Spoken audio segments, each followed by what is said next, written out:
All right, we are back here talking New York Mets baseball this week on the podcast. Joining today, the guy who runs the Metstradamus blog, one of my longtime coworkers here, and the guy best known on Twitter as Metstradamus, John Coppinger is here. John, how are you?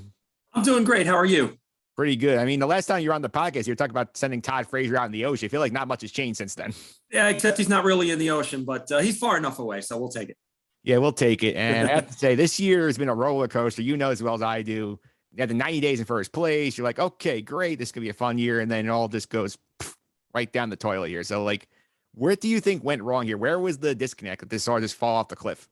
Well, I think when you're talking about the Mets of 2021, I think we were all kind of a little bit fooled by where they were and how good they were. When you think about it, they were about 7 games over 500 for a lot of the first half of the season. And those 7 games you can point to, there was a week where they swept the Colorado Rockies and the Baltimore Orioles. And other than that, they were a 500 team. And then the rough part of the schedule came.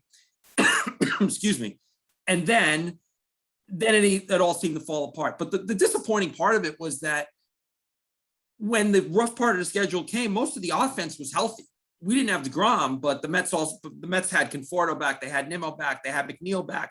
And it was guys like that didn't get the job done, and they are all having rough seasons.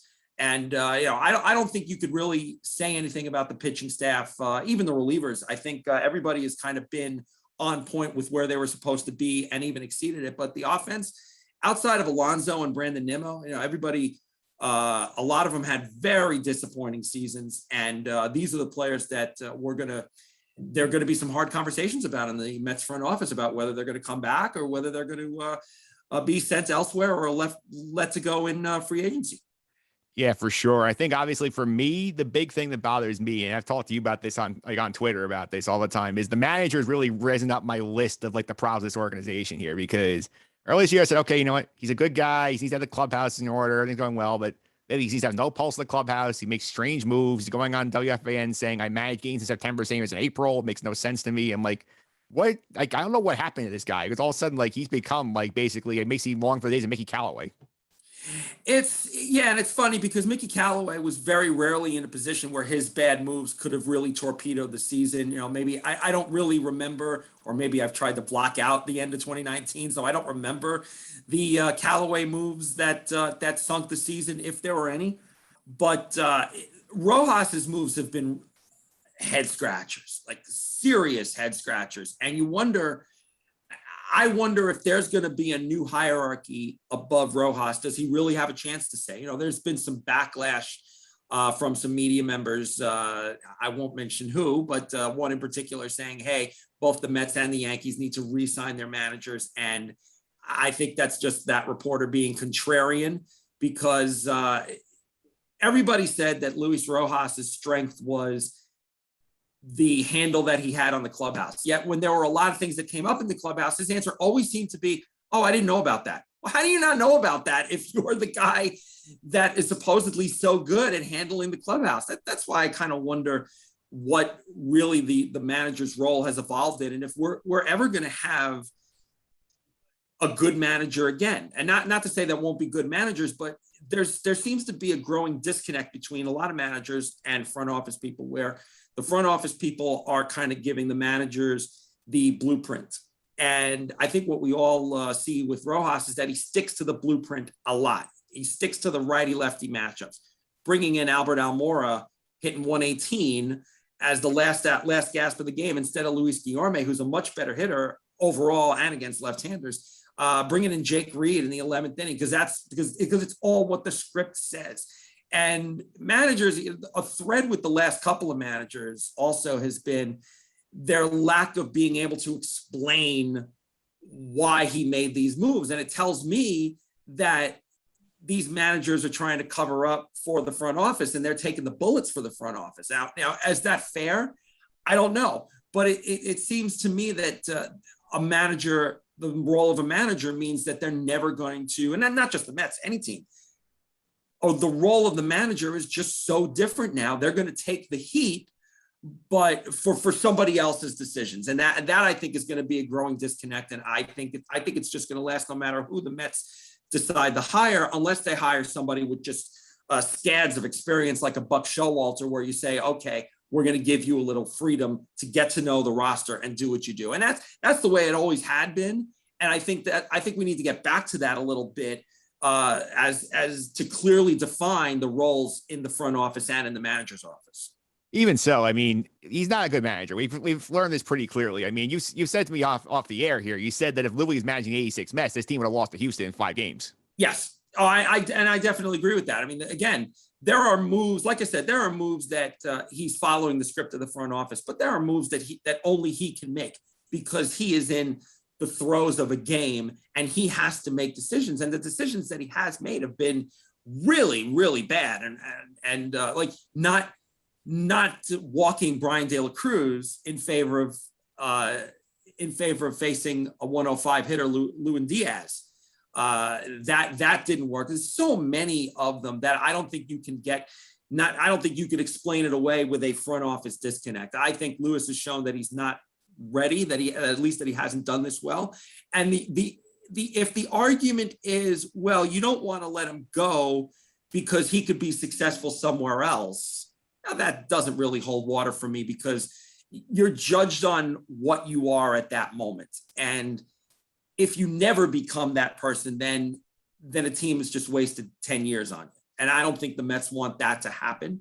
I think they want somebody who can understand the basic tenets of managing, which is,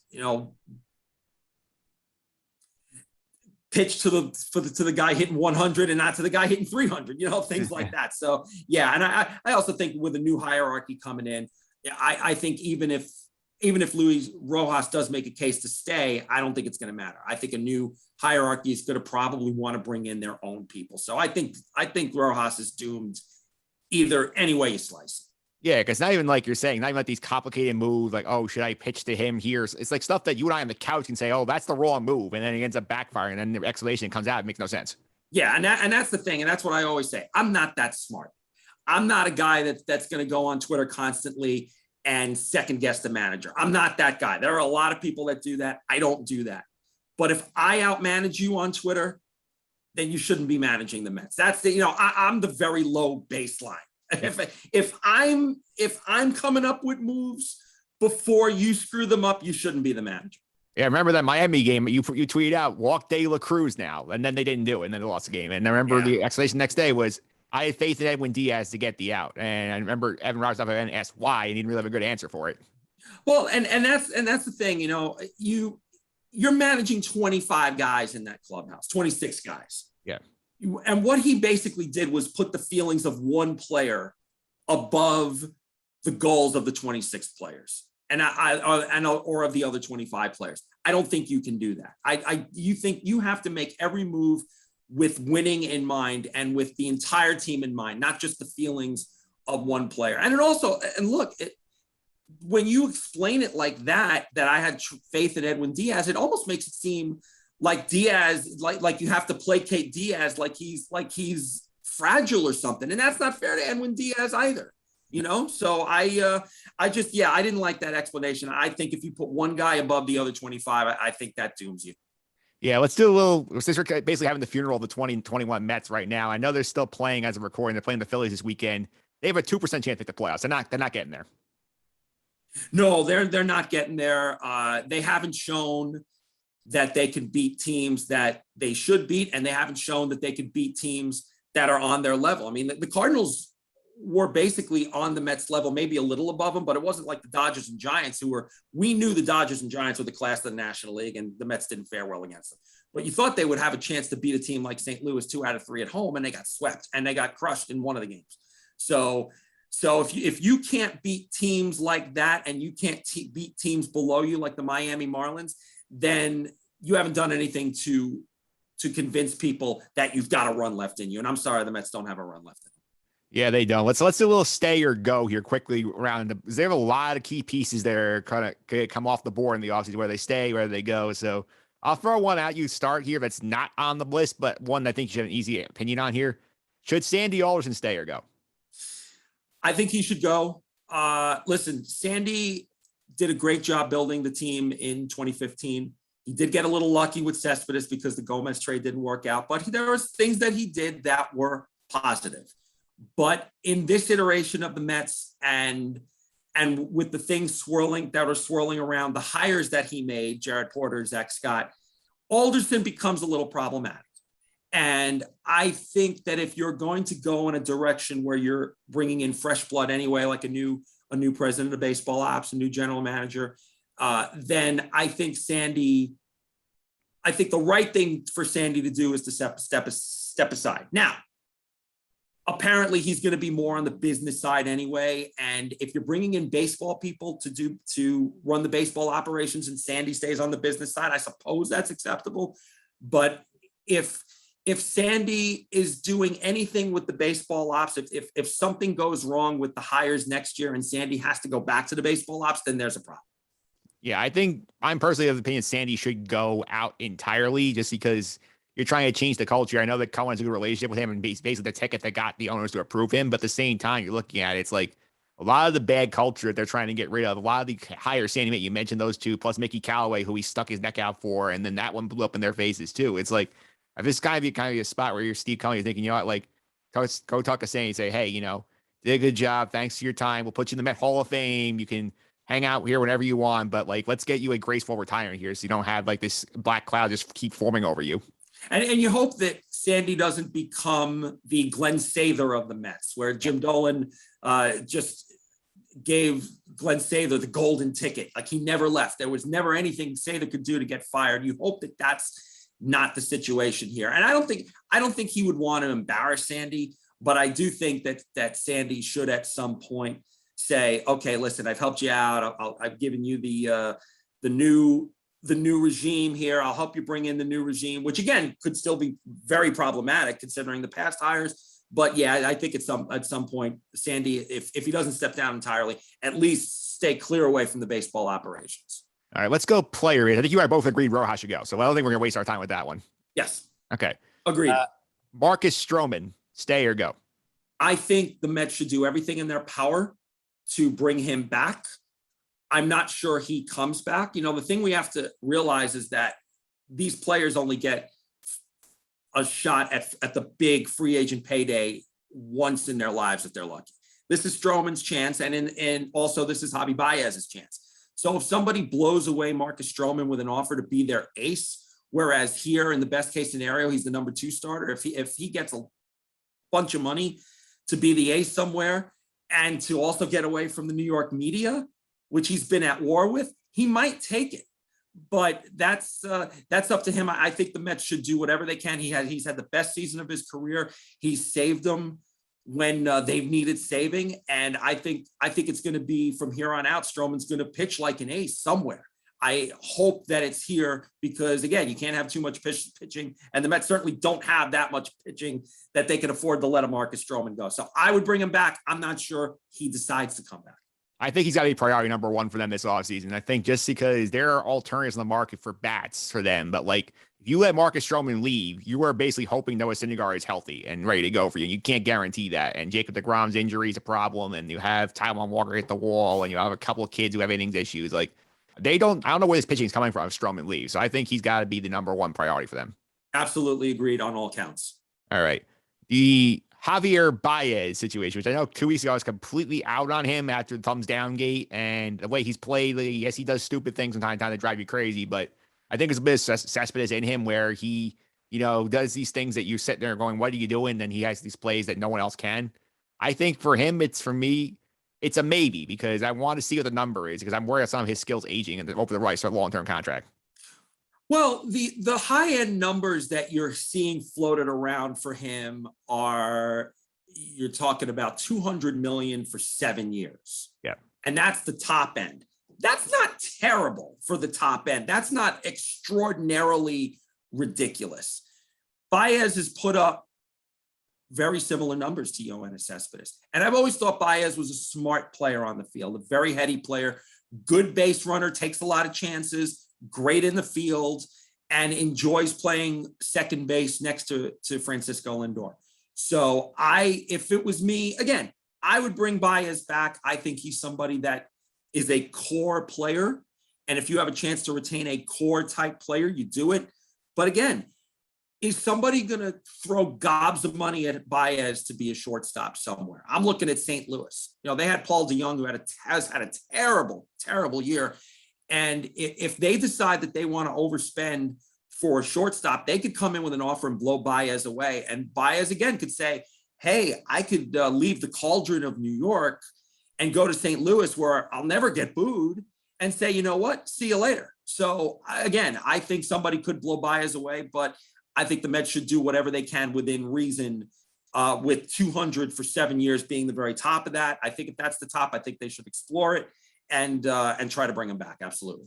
Yeah, I think for me, it's a matter of just what that number is, because for me, it's a matter of resource allocation for the roster. I know Steve Cohen had billions and billions of dollars, but he said not spending like a drunken sailor. And if you're putting almost $600 million in your middle infield, you got to eventually shrimp a little elsewhere. So if you're buying him, you're going to be cutting a corner somewhere else. Yes, absolutely. And, it also depends on who you want to keep elsewhere in your roster. You have other players that can play the middle infield. You have players that can play corner outfield, first base that you have to look at, also third base. So it really depends on what you do with the rest of the roster. And also, if you keep BAEZ, you have to have some more patient hitters around them in the lineup. What the Mets have too many of is the same type of player, guys that are free swingers, guys that are guest hitters. What the hitting coach Quattlebaum has to do with that, I'm not sure, but I think he's made that lineup worse since he replaced Chili Davis. A lot of guys have had bad years, and you have to look at the hitting coach as a factor. But if you keep BAEZ, and BAEZ has improved a lot since those first couple of weeks in terms of staying patient and not swinging at every single slider on the outside corner. If you bring him back, you got to be sure that you can bring in guys with other skill sets in that roster that can complement him a little better than what they have. And also, I know the people on Twitter saying, oh, Robinson Cano, he's coming back. Like, there's no chance in hell can he ever play a baseball game for the Mets again. They're going to, I say the Bobby Bonilla scenario, he's going to buy him out and reduce the luxury tax hit. I'm trying to forget that Robbie Cano is still with the team, but it's funny. I was lying in bed this morning, and one of the thoughts in my head is as I'm trying to fall back asleep, and one of the thoughts that's going around in my head is, oh my God, Robinson Cano is going to be on the roster again once the season is over. So what they do with him, what they do with his money, how they allocate his money, another question that the Mets are going to have to answer. All right. This one, I feel like it's going to be very easy. Aaron Loup has to stay. Yes. Yeah. Aaron Loup has to stay. The one thing I will say is that relievers are volatile. Justin Wilson had a great year here, and since he's left, he's been a very mediocre at best. But you can't argue with what Loup has done. Loup has been not only a good reliever against lefties, but a good crossover guy, which, again, going back to Rojas's head-scratching decisions, Rojas was used a lot of those games in the middle of the season as a lefty specialist when he could have and maybe should have been used more as a one-inning guy, a three-out guy, a crossover guy. Yes, I would do whatever I can within reason to bring Loup back. Yeah, I think one of the Cardinal games, I think it's stretch that doesn't get talked about enough with the bullpen usage in that series was losing JEURYS from maybe the top of the order in the eighth inning, which he had not done all season, where you could have just thrown Aaron Loup there instead of wasting the seventh against the bottom of the order. Right. And you're talking about the game where he gave up the home run, the 2-run homer against St. Louis. Yeah, you could have also put Trevor May there in the eighth too. So, I don't mind if Familia comes back. I don't think Familia's had necessarily a bad season, but he just has to be used correctly. I'm only more the Familia should go, Cam. I feel like at this point we've done the cycle enough. I feel like there's got to be other guys out there. I think like there's a little bit too much baggage here with him that I feel like this guy's gonna linger over him the longer he goes.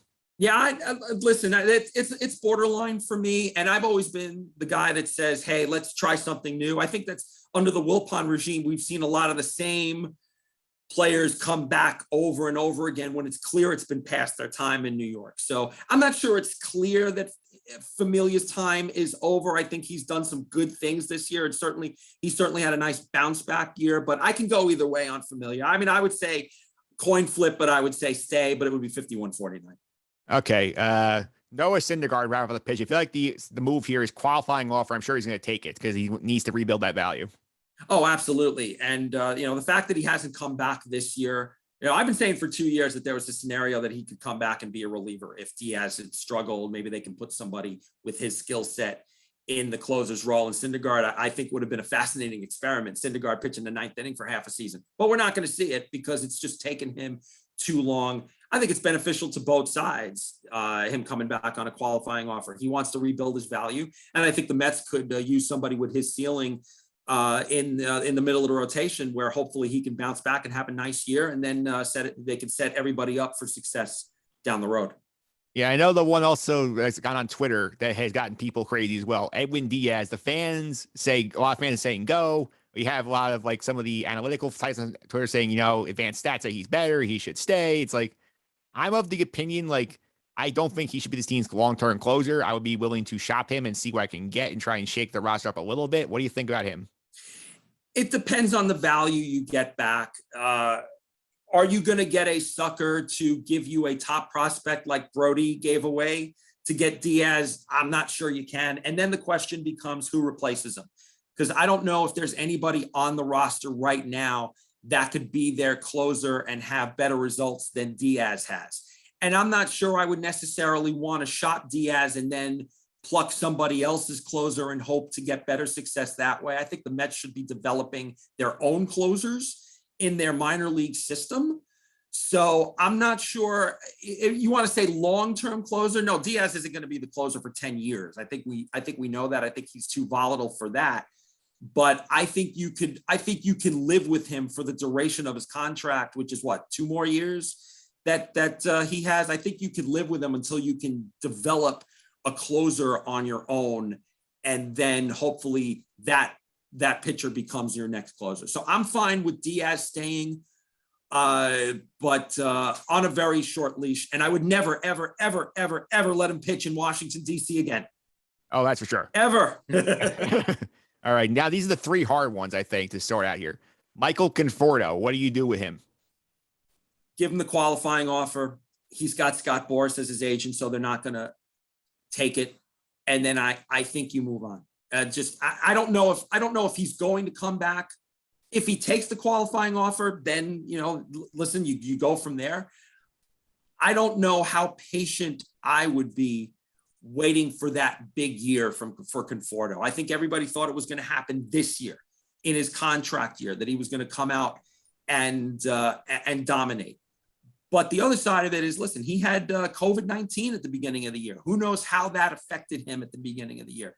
The Mets, I think, with not only with Conforto, but with other players, I think the Mets have to gamble that some of these down years were because of circumstances like injuries or illness or the overall hitting philosophy, and that these guys can bounce back. I think there's some very tricky decisions on individual players, whether they're free agents or not, whether they're going to bounce back or whether what you saw this year is what you're going to get in the future. I think with Conforto, I think the answer is he goes, because I think you can replace him with somebody that balances out the lineup a little better, like say a Nick Castellanos, if you want to go that route, or maybe even a Chris Bryant, if you want to bring him in to play right field and bring in a legitimate right-handed power threat.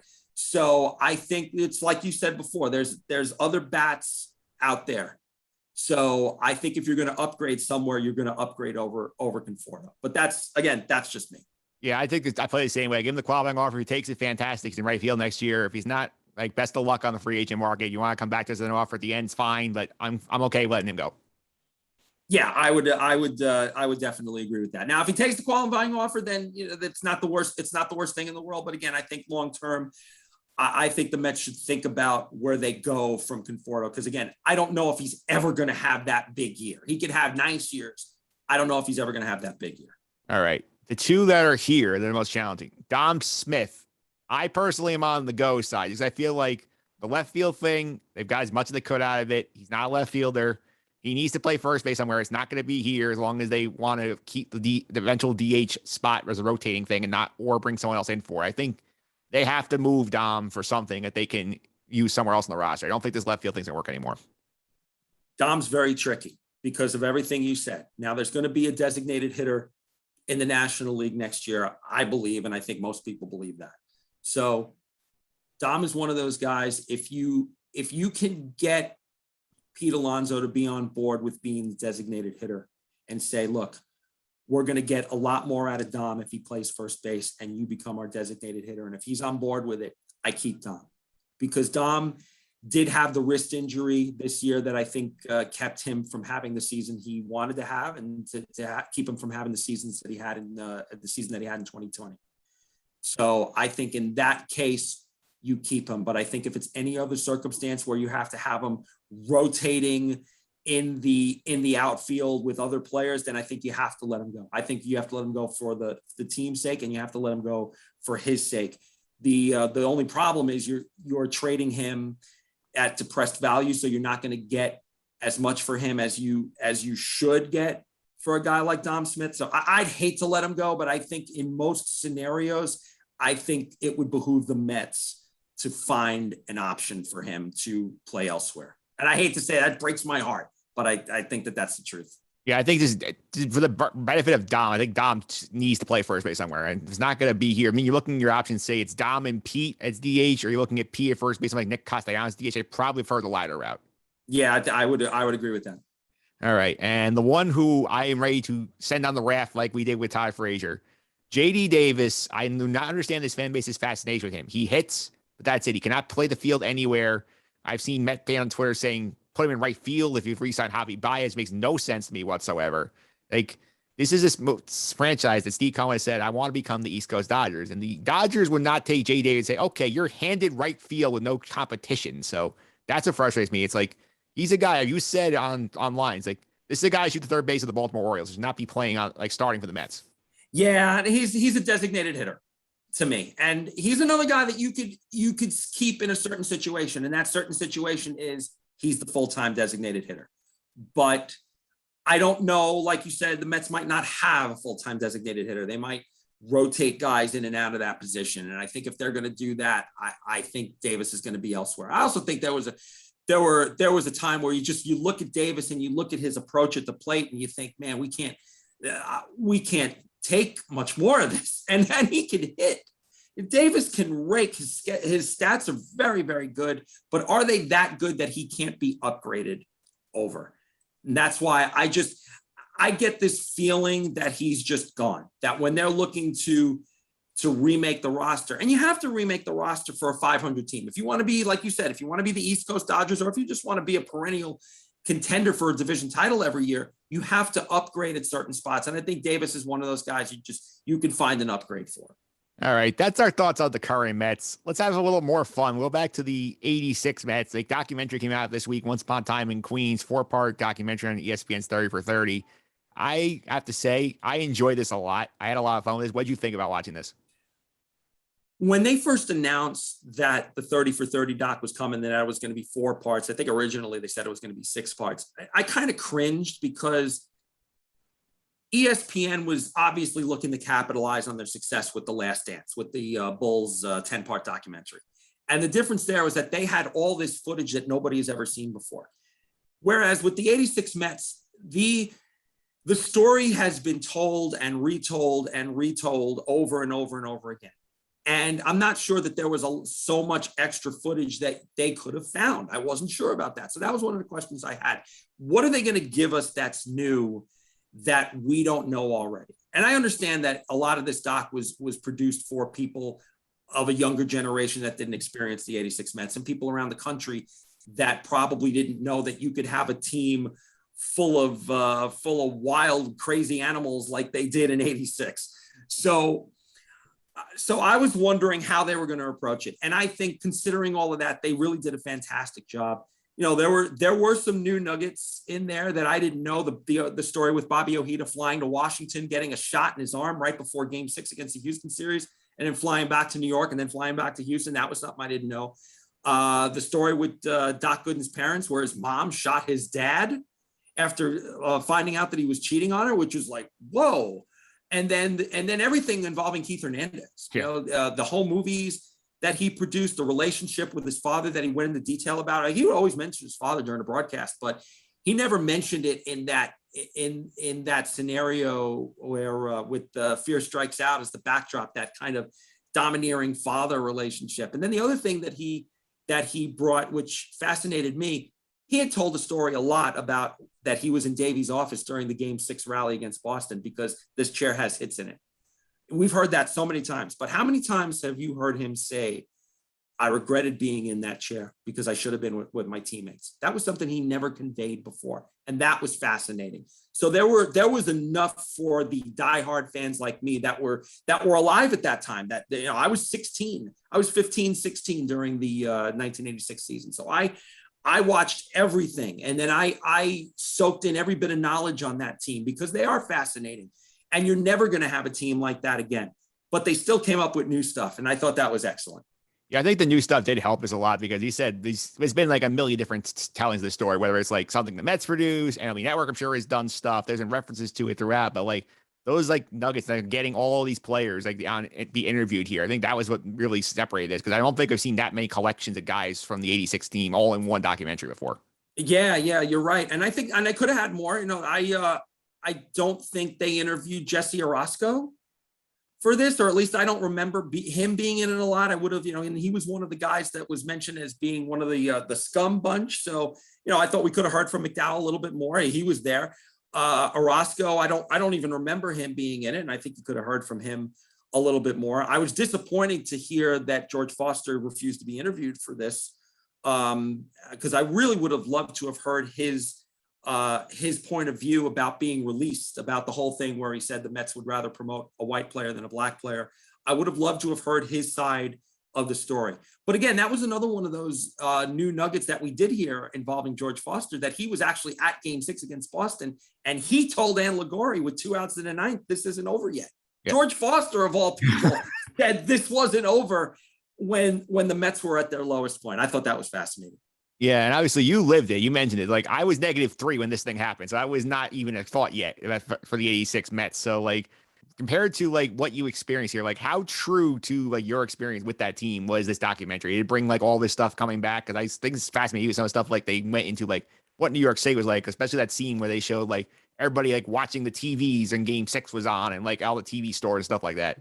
Absolutely, that happened for sure. I mean, you got to remember there was no internet, there was no Twitter back then, so everybody went and found a television in the window of a store and was watching the game there. You know, everybody had transistor radios back then and snuck it in their ear. You know, I got home for Game 6 against Houston after a long day at school, and I saw the first inning when the Astros took a 3-0 lead. I fell asleep.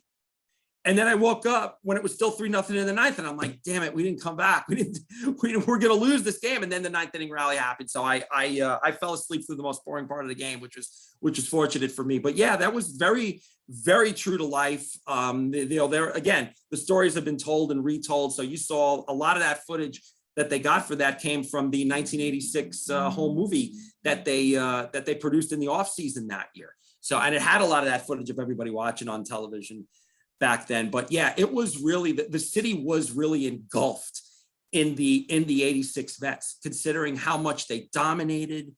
And then they faced Mike Scott. That was for, we didn't have the 24-hour news cycle that we have now, but Mike Scott was in that news cycle for 2 weeks. For those 2 weeks, everybody was obsessed with, was Mike Scott cheating? You know, I wrote a college paper on, was Mike Scott cheating? So there was, yes, I thought that part of it was very true to life. It wasn't hyperbole at all. Yeah, I think also the thing that caught my eye, and it's something against somebody who hasn't lived it, sort of read about it, was like, all I heard throughout my time was, oh, like Gary Carter was the biggest piece of that 86 team. Gary Carter was the final piece, put them over the top. And you hear all this former teams like, oh, like we didn't really like Gary that much. Keith Hernandez was our leader on this team. And Gary, they only took him serious. Like that surprised me. That surprised me a little bit too, but not as much as you would think. And I still think that Gary Carter was the final piece that they needed. They needed another middle of the order bat to support Hernandez and Strawberry. And they needed somebody that could support that pitching staff. I mean, think about it. You had, everybody talked about the mythical 5 aces with DeGrom and Harvey and Syndergaard and Matz and Bartolo, but the real 5 aces were on that 86 team. You're talking about 5 different personalities that came and brought it every night, and you needed a catcher that could manage those personalities that knew their game. And Carter was the best catcher in the game. So I think to kind of to minimize his effect on that team is wrong. But then on the flip side, to say that Hernandez was the real captain of that team, well, yeah, of course he was the real captain of that team. Remember, in 1987, they named Keith Hernandez the captain. They didn't name Gary Carter the captain. Keith was always thought of as the leader of that team. They only made Carter the co-captain in 88 because he complained about it, because he spoke about it. He was the one that said, hey, I want to be a captain too. So they acquiesced and they let Carter be a co-captain with Keith in 88. But when it was time to name a captain, there was really only one choice, and that was Keith. And he really came out looking incredible in this documentary. Like you said, he was the leader of that team. He was very forthcoming with his relationship with his father and with the whole thing about being in the manager's office, and Keith, and with everybody speaking glowingly of Keith. I mean, yeah, it didn't surprise me as much as maybe it surprised you that he was the real leader of that team, because he was. But Gary Carter did have a very significant impact on the 86 Mets for sure. It's also very on brand for Keith to have Haji with him for every interview he did. Listen, we all know that as pet owners or former pet owners, that if you're on Zoom and your cat wants to be on Zoom, cat wants to be on camera, you let the cat be on camera. They are the kings and queens of our dwellings here. And anybody with a cat knows that. Yeah, for sure. I also think for me, one of my favorite parts of this thing was like obviously some of the behind the scenes stories. I got not because like all the on-field stuff. Yeah, I know about this, and like stuff like finding out like the how much damage it did to the plane when they came back from Houston on the way from winning the championship, and Davey Johnson in the locker room was ripping it up saying, "We're not paying this. We're winning a championship." Like that stuff was great. And I also love the random anecdotes I got about players like Chuck Kerfell from the Astros and how he was like basically this doofus and like he was trying to antagonize the Mets. And I thought that stuff like that was fun. Oh yeah, absolutely. Yeah, Kerfeld was one of those guys when we first saw him. I think we first saw him in the series in Houston where they got swept. They got swept by Houston right before the All-Star break, 4-game series, and then it was right after that the Cooters thing happened where the 4 players got arrested. But we knew about Charlie Kerfeld then, and we thought, oh, well, this guy is a goofball. How is he a pitcher? And then he comes in the NLCS and he was dominating. That they showed that play against Carter where he showed him the ball and threw to first, but he dominated up until game 5. He was a good pitcher and he wound up being a good scout. But yeah, you could tell that was one of those stories that we did hear actually quite recently that Carter was not pleased when Kerfeld did that to him, and that really that set up the game 5 at bat where it got him out of his slump. And I thought they would go into that a little bit more, how Carter was upset at the Kerfeld play in game 3. But yeah, that was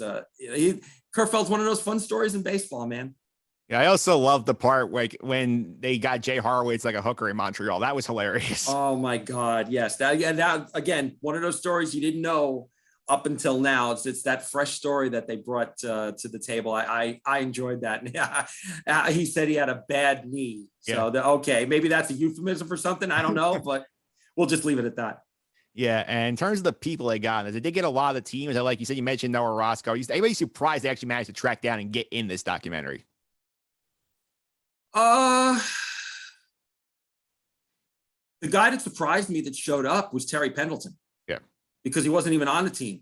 And then when you saw him early in the documentary talk about something else, and I kind of let out an exhale, like, oh my God, they're gonna talk about the home run in 1987 at some point, aren't we? And I was at that game where Pendleton hit the home run in 1987 that basically buried the Mets. They were gonna, with a win, they would have been a half a game back of the Cardinals, and they had that season was a struggle. They had a lot of guys get hurt.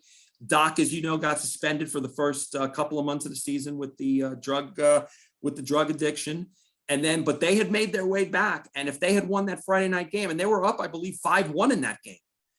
And they were 1 strike away, but Pendleton moves up in the box, hits that home run, and they go on and they lose that game to go back to 2.5 back. And that was it. So once I saw Pendleton, I was surprised. That was the guy that surprised me that was in it. But that said, they talked about in the last 15 minutes of the show how the 86 Mets unraveled. And it was almost like a quick edit at the end, which I thought they did it really well. It reminded me of the end of a show called 6 Feet Under, which I don't know if you've watched 6 Feet Under on HBO.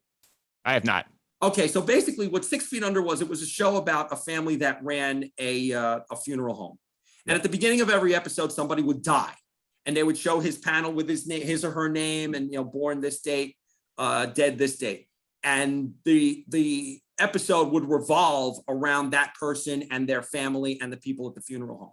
So the show lasted, I think, like 4 or 5 years or something. And the end of the show, they fast forwarded, like the youngest daughter moves away, and they fast forwarded through the show to every major character's death. And then they would have their panel come up, their name and the birth and death date. And it was edited in a quick sort of way, like maybe 5-10 minutes. That's what the end of Once Upon a Time in Queens reminded me of, where they showed everybody's demise from that 86 team going forward. Strawberry leaving, Knight leaving, Dykstra getting traded, and on and on and on, which I thought was fascinating. But I think that you could make the demise of the Mets. You could take the years from 86 until 93 and make that into a 4-hour documentary. I would be fascinated to watch that and see interviews with some of those major players. I mean, who wouldn't want to hear from Greg Jeffries about that time in New York where he was the hot shot rookie and then they treated him badly and then he just couldn't get his footing? And who wouldn't want to hear from Randy Myers about getting pulled or about not coming into the game to face Mike Scioscia in game 4 of the NLCS in '88, another game I was at, by the way. It was cold that night. So, but I thought the way they edited all that at the end was great. They did a great job with that. Yeah, in terms of the guys that didn't get, I do think I agree with you. Jesse Orozco was probably the most notable name from the 86 guys they didn't get. I was surprised he didn't get more. I get parts probably because they cut from 6 parts to 4. I had to release some stuff on the cutting room floor. We didn't really get anybody who actually was like covering the team and day to day. That in the movie that surprised me. I also think of all the other players, I'm surprised we didn't get anything from Mike Scott. And I felt like considering he was such the boogeyman of that ALCS, I would thought them or somebody from the Red Sox. We didn't really get much from them either. Right. Well, we did have Calvin Schiraldi. Yep. So that was, he's never been shy about talking about that. But Scott, I'm not surprised they didn't get, because Scott always seemed to be very close to the best with that information. He's never gonna admit that he scuffed the ball. But I did appreciate Ed Hearn bringing the ball out that Scott supposedly scuffed and looked at it. Apparently, Ed Hearn has 20, 30, 40 balls in his basement. You saw the one. But he's apparently has more than that. And the way it was scuffed was so obvious. How did people not see that? I think different game back then. They're kind of play on. Right, exactly. But that seemed to, there's scuff marks and there's scuff marks. And that Mike Scott thing looked like a moon crater, that scuff mark. My goodness. Yeah, I think also in terms of that ending sequence you mentioned where they basically talk about what went wrong, I think that would have been part 5 if they had done that, sort of the fallout of this. But I think they basically simplified it to say, hey, 87, when they traded away Kevin Mitchell and when they let Ray Knight leave, that was really what broke this team apart. Do you agree with that? I do agree with that because we all knew it then. Yeah. We all knew it in that moment. Man, we're going to regret losing Ray Knight and we're going to regret losing Kevin Mitchell. Now, Kevin McReynolds was a very good player. He was an underrated player. I don't think he got enough credit for the job he did. He was a good defensive left fielder. He could hit. He hit well enough in '88 that he stole some MVP votes from Darryl Strawberry, which let Kirk Gibson win the award in '88, which I thought was ridiculous that he won. Now, he certainly proved that he earned it in the playoffs, but MVP is regular season, as you know, and I thought Strawberry should have won in '88. But Kevin McReynolds took some of those votes away from him. He was that good. But Kevin McReynolds wasn't that guy. He was a duck hunter from Arkansas that just wanted to play ball and go home.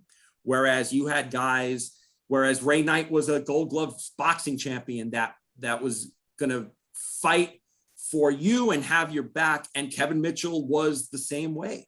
So, and just by the very fact that Kevin Mitchell went on to be an MVP in 1989, I think that shows you that, that team lived because they had an edge.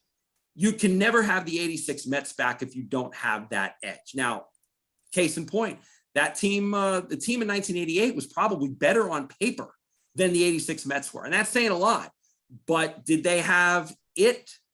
Maybe not.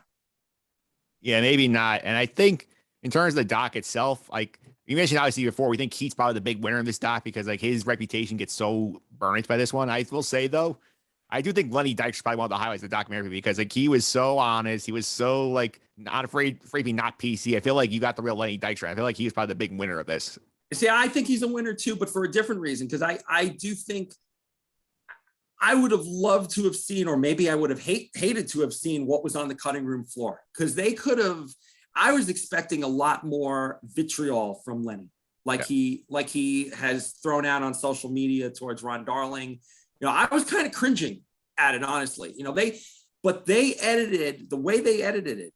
They made Lenny look like a lovable uncle. Yeah. And that is a feat in itself. I give the editors and the producers and the directors a lot of credit for making a guy with the history that Lenny Dykstra has into this lovable, kind of sweet old uncle, you know. I mean, that takes some talent too. Yeah, I think he came out looking better than most people thought he would. Yeah, I do think he looked great. I do think it's so hard also because there's so many guys who had big roles, and I do feel like there are points where I know I try to give you a lot of Doc and Daryl. I feel they did get lost in the shuffle at times.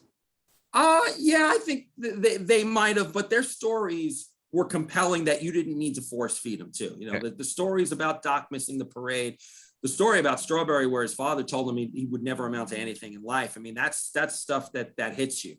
That's I'm not sure they were lost in the shuffle because their stories were so powerful. I will add this: I was glad to see a lot of Sid Fernandez in the doc. I didn't think we'd see as much of him as we did, so it was good to see a lot of Sid. Plus, they had that Doc and Daryl doc it came out a couple of years ago, so they might not be trying to like redo that as much. Maybe right, a little bit. Yeah, exactly. That's a great point. Yeah. All right, John. Thanks for all the time. I really appreciate it. Before I let you go, how can people follow you on social media? Keep up what we're doing over at Metstradamus? I'm an easy one. I'm at Metstradamus on Twitter, and then you go to the Sports Daily. You can see my writings and as well as your writings on there. You just click on thesportsdaily.com and you click on Mets, and you find the two of us, and we'll be there for you to get you through the rest of this season and the off season. Absolutely, John. Thanks for all the time. I really appreciate it. Anytime, my friend. You take care now.